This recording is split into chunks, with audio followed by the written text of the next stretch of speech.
Hello everyone and welcome back to another video. तो इस video में आज हम लोग डिस्कस करेंगे BFUHS यानी कि भाई Farid university of health science जो कि फरीदकोट के अंदर है। तो आज उसका जो था क्लर्क कम DEO यानी कि डाटा एंट्री ऑपरेटर का एग्ज़ाम हुआ था। तो उसी के आंसर की हम इस वीडियो में डिस्कस करने वाले हैं। तो चलिए शुरू करते हैं। तो ये जो था जो फ्रंट पेज था कि 100 मार्क्स का क्वेश्चन था ये और 2 घंटे हमें मिले थे इसके लिए। तो चलिए शुरू करते हैं। सबसे पहला क्वेश्चन है what is multi factor authentication इनके MFA। Basically multi factor authentication का मतलब है कि हम लोग किसी चीज़ को जब एसेस कर रहे हैं तो हमें एक से ज़्यादा तरीके उसके मिले हैं। उससे फ़ायदा क्या होगा कि सिक्योरिटी हमारी जो है उससे ब्रीच होने से बच जाएगी। लाइक एग्जांपल की मान लीजिए मैंने अपनी ईमेल आईडी का पासवर्ड कुछ भरा या फिर नेट बैंकिंग का पासवर्ड भरा। जब मैं वो नेट बैंकिंग का पासवर्ड भर रहा हूँ तो वो मेरे को देख लिया किसी ने, आजू बाजू जो लोग बैठे थे उन्होंने देख लिया। तो अब उनके लिए इजी रहेगा कि मेरे आईडी डाल के पासवर्ड डालेंगे एक्सेस कर पाएंगे। लेकिन उसके बावजूद क्या होता है कि नेट बैंकिंग पासवर्ड डालने के बाद फिर OTP का सिस्टम भी देती है। यानी कि OTP आएगा तो हम लोग सही OTP भरेंगे तब वो हम लोग एसेस कर पाएंगे। लेकिन अगर पासवर्ड किसी को पता लग जाएगा, अकेले पासवर्ड से काम नहीं चलेगा, उसको OTP भी चाहिए। तो इसको हम लोग बोलते हैं कि मल्टी फैक्टर ऑथेंटिकेशन। तो इसका आंसर क्या आएगा? Option number B, using more than one method to verify identity. कई बार 2 फैक्टर ऑथेंटिफिकेशन होता है, कई बार 3 फैक्टर भी होता है। 3 फैक्टर में क्या है कि लाइक फर्स्ट हम पासवर्ड डालेंगे, सेकंड टाइम OTP डालेंगे और थर्ड टाइम शायद फेशियल रिकॉग्निशन भी हो सकता है या फिर बायोमेट्रिक हो सकता है। तो 3 लेवल जो है ऑथेंटिकेशन भी यूज़ हो रही है आजकल।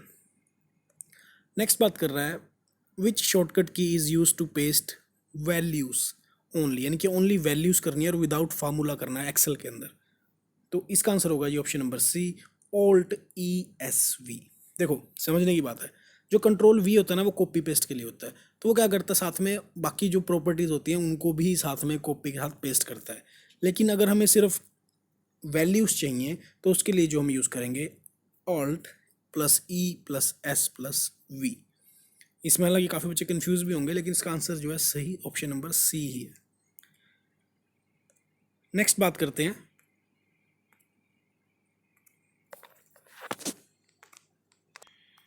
Next one is which key combination is use to create a new folder in Windows Explorer. इनके विंडोज एक्सप्लोरर पूछ रहा है भाई, इंटरनेट एक्सप्लोरर नहीं पूछ रहा, दोनों में फ़र्क है। जैसे हम लोग मोबाइल में बात करते हैं ना, हमारा फाइल का जो फोल्डर होता है अलग से, तो वैसे ही पूछ रहा है कि अगर उसके अंदर हमें शॉर्टकट की यूज़ करनी है और एक न्यू फोल्डर क्रिएट करना है तो उसके लिए हम इजीली यूज़ करेंगे ऑप्शन नंबर ए। काफ़ी इजी क्वेश्चन था ये, Ctrl+Shift+N, option number A. Moving on to the next, what type of software is Microsoft SS. जो माइक्रोसॉफ्ट एसएस है वो काइंड ऑफ एक डाटाबेस मैनेजमेंट है भाई, तो जो कि माइक्रोसॉफ्ट कंपनी बनाती है। जैसे हम लोग कई बार पढ़ते हैं ना DBMS के बारे में, डाटा बेस मैनेजमेंट सिस्टम। तो ये है ऑप्शन नंबर बी जो कि माइक्रोसॉफ्ट बनाता है। नेक्स्ट बात करेंगे इन MS Word which feature is specifically designed to instantly replace predefined text entries or commonly misspelled word as you type without requiring user review or confirmation। देखो पढ़ने में काफ़ी पेचीदा लग रहा है बट साफ सी बात बोल रहा है कि अगर मान लो हम लोग कोई लिखते लिखते कुछ गलत लिख दें, मिस स्पेलिंग लिख दें, तो वो हमारे बिना कन्फर्मेशन के अपने आप से ठीक हो जाए। तो काफ़ी इजी क्वेश्चन है ये भी, जिसका नाम हम लोग यूज़ करते हैं autocorrect, option number C. Next बात कर रहा है what is the default file extension of a Microsoft Word document in new version. इनके न्यू वर्जन के अंदर माइक्रोसॉफ्ट जो वर्ड डॉक्यूमेंट है उसकी एक्सटेंशन क्या है। एक्सटेंशन बेसिकली क्या होती है, जैसे हम लोग देखते चीज़ ना कि PDF बना ली तो हमें पता है कि .PDF लिखा आ जाएगा नीचे। हमारी कोई इमेज है तो उसके पीछे .JPG लिखा आ जाता है या JPEG लिखा आ जाता है। तो कि ये सब क्या है, ये एक्सटेंशन होती है। मतलब इनको देख के हम लोग पता लगा सकते हैं, अगर हमें कंप्यूटर की थोड़ी बहुत नॉलेज भी है, कि ये फाइल का टाइप क्या है। तो वही इसमें पूछना चाह रहा है कि माइक्रोसॉफ्ट वर्ड डॉक्यूमेंट जो नए वर्जन है उसके अंदर जो फाइल एक्सटेंशन है वो क्या है। तो वो है जी ऑप्शन नंबर सी, .x। अगर हम पुराने वर्जन्स की बात करें तो पुराने वर्जन के अंदर क्या था, ऑप्शन नंबर ए, .doc। लेकिन 2007 के बाद जितने भी माइक्रोसॉफ्ट ऑफिस के वर्जन आए हैं उसके अंदर यूज होने लगा है .docx। Option number C will be the right answer. Which of the following is not a valid data type in MS Access. वही माइक्रोसॉफ्ट एसएस जो मैंने डाटाबेस मैनेजमेंट के बारे में बताया था, इनमें से कौन सी वैलिड डेटा टाइप नहीं है। तो जो मीमो, नंबर, करेंसी, ये तीनों जो है एक वैलिड डेटा टाइप है। बट जो ऑप्शन नंबर डी पिक्चर है, हालांकि ये एक ना सब डेटा टाइप है, एग्जैक्ट डेटा टाइप नहीं है। पिक्चर भी यूज होते हैं उसके अंदर, लेकिन वो एक वैलिड नहीं है, मतलब एक सब फाइल में जाके हमें जो है पिक्चर ऐड करने को मिलता है। तो 57 का ऑप्शन होगा डी। नेक्स्ट हम बात करते हैं what does control plus this symbol do in Excel. यानी कि अगर हम लोग एक्सेल के अंदर ये प्रेस करेंगे तो क्या चीज़ होएगा, अभी डेट इंसर्ट होएगी, टाइम इंसर्ट होएगा, कोई सेल वैल्यू इंसर्ट होगी, या फिर फॉर्मेटिंग रिमूव होएगी। तो इसका जो सही आंसर है वो है जी insert current date, option number B. यानी कि जैसे हम लोग ये यूज़ करेंगे और साथ में अगर इसके हम लोग शिफ्ट वर्ड यूज़ कर देते साथ में, तो हमें जो है करंट टाइम मिल जाएगा। यहाँ पे शिफ्ट यूज़ नहीं हुआ है, इसलिए टाइम की जगह हम लोग डेट बता पाएंगे। नेक्स्ट बात कर रहा है which of the following is the strongest password. देखो काफ़ी इजी क्वेश्चन है, आजकल हमारी डे टू डे लाइफ में बड़ा इजीली यूज़ होता है ये। वो क्या है कि जब भी हम कोई पासवर्ड लगाते हैं तो स्ट्रॉन्ग कैसे बनता है। पहली बात, उसके अंदर जो भी कम से कम 8 शब्द उसके अंदर हो ही हो, 8 लेटर जो उसके अंदर हो, एक अपर केस हो, एक लोअर केस हो, एक न्यूमेरिक वर्ड हो, और साथ में कोई एक स्पेशल कैरेक्टर की हो, लाइक जैसे ऐट हो सकता है, या साइन ऑफ एक्सक्लेमेशन हो सकता है, या फिर हैश हो सकता है, परसेंटेज हो सकता है। जो भी हमारे जो 8 से 9 ये जो है स्पेशल वर्ड है, तो ये हमें देखने को ना सिर्फ एक ही में मिल रहा है। देखो इसमें अपर लेटर भी आ गया, स्पेशल वर्ड भी आ गया, न्यूमेरिक भी आ गए, और स्मॉल लेटर भी आ गया। तो ऑप्शन नंबर डी काफ़ी इजी क्वेश्चन था ये। नेक्स्ट हम लोग बात करते हैं which type of malware replicate itself to spread across system. देखो रेप्लिकेट इटसेल्फ का मतलब क्या है कि देखो, एक तो ऑलरेडी वो चीज़ हमारे सिस्टम में है, और उसके बाद क्या करती है, वो खुद को रेप्लिकेट कर रही है कि दोबारा से सेम चीज़ क्रिएट कर रही है। ठीक है, दोबारा से सेम चीज़ वो क्रिएट कर रही है, तो दैट इज़ वोम। वोम जो है एक तरह का मेलवेयर है जो कि खुद से रेप्लिकेट करता है। तो आंसर रहेगा option number A.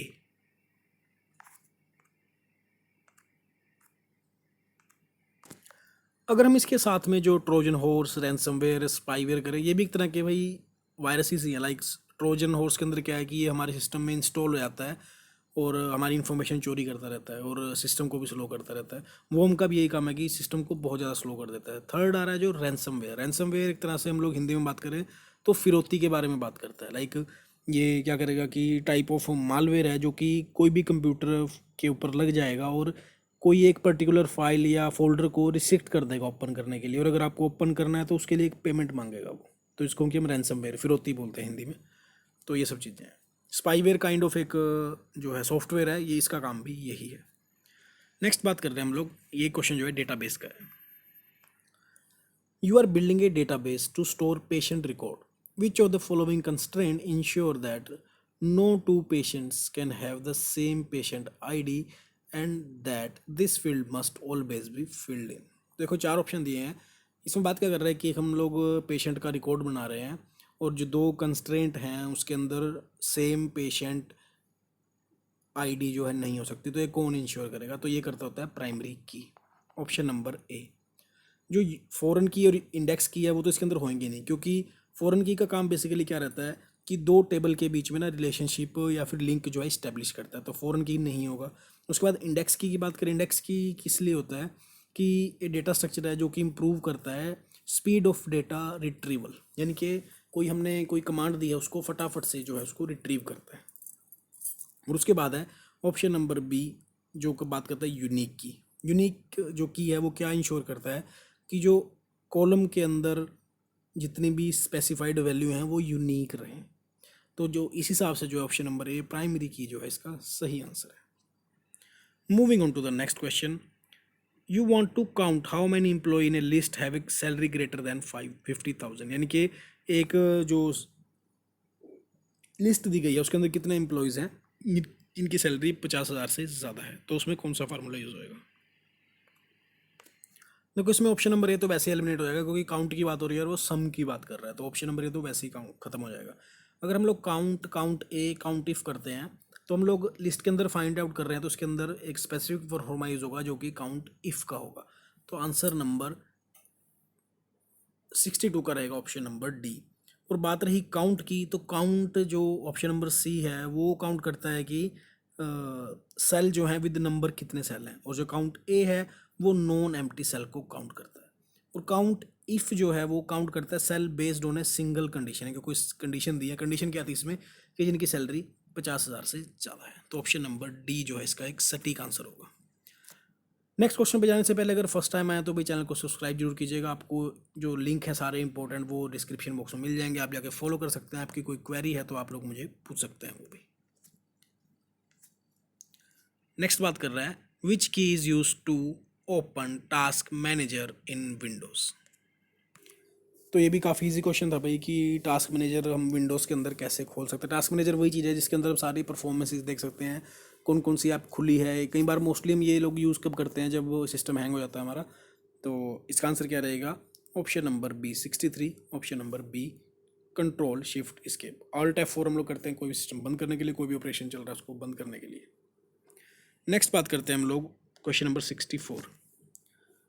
A company wants to minimize the risk of internal data breach while maintaining employees' productivity. Which of the following strategy best reflect the principle of least privilege in action? Question में बात कर रहा है कि एक तो internal data breach का risk जो है मिनिमम रहे, और एम्प्लॉय की प्रोडक्टिविटी जो है वो भी मेंटेन रहे। तो इसमें मैं क्या स्ट्रेटजी बेस्ट रिफ्लेक्ट करेगी। तो ऑप्शन नंबर ए में बात कर रहा है कि एक ग्रांट कर देंगे temporary admin right to all the intern so that they can work faster. हालांकि बात हम लोग यहाँ पे एम्प्लॉय की कर रहे हैं, और इंटर्न भी काइंड ऑफ एम्प्लॉय है बट स्टार्टिंग स्टेज के अंदर है, तो ऑप्शन नंबर ए तो नहीं होगा। Second is disabling antivirus software to improve application load time. ये भी ऑप्शन में जो है सटीक नहीं बनता है, कि एंटीवायरस को डिसेबल करने से जो है डेटा ब्रीच होने का चांसेस ज़्यादा रहता है। तो ऑप्शन नंबर बी नहीं होएगा। सी और डी में बन सकता है। सी देखते हैं, allowing each employee access only to the folder and tool necessary for the specific job role. ये कहीं ना कहीं ठीक भी लग रहा है, कि हर एक एम्प्लॉई को एसेस ही उसी चीज़ का देना है जो उनके लिए नेसेसरी है। फोर्थ बात कर रहा है, अभी तक के लिए तो सी सही लग रहा है। फोर्थ बात कर रहा है giving all employ full access to share drive to encourage collaboration. देखो अगर वही बात है, अगर सबके पास जो है शेयर करने का वो रहेगा तो भी डेटा ब्रीच हो सकता है। तो ऑप्शन नंबर सी जो है इसमें कहीं ना कहीं सही आंसर लग रहा है, जो कि स्टीक बैठता है इसके ऊपर। तो ऑप्शन नंबर सी रहेगा इसका आंसर। नेक्स्ट हम लोग बात करते हैं what does phishing refer to in cyber security. Phishing क्या है साइबर सिक्योरिटी में, जो कि आजकल काफ़ी ज़्यादा कॉमन सुनने को मिलता है। तो हैकिंग अभी सिंपली सी बात है, तो हैकिंग आपको जहाँ दिखता है आप लगा दीजिए। Option number C hacking computer network.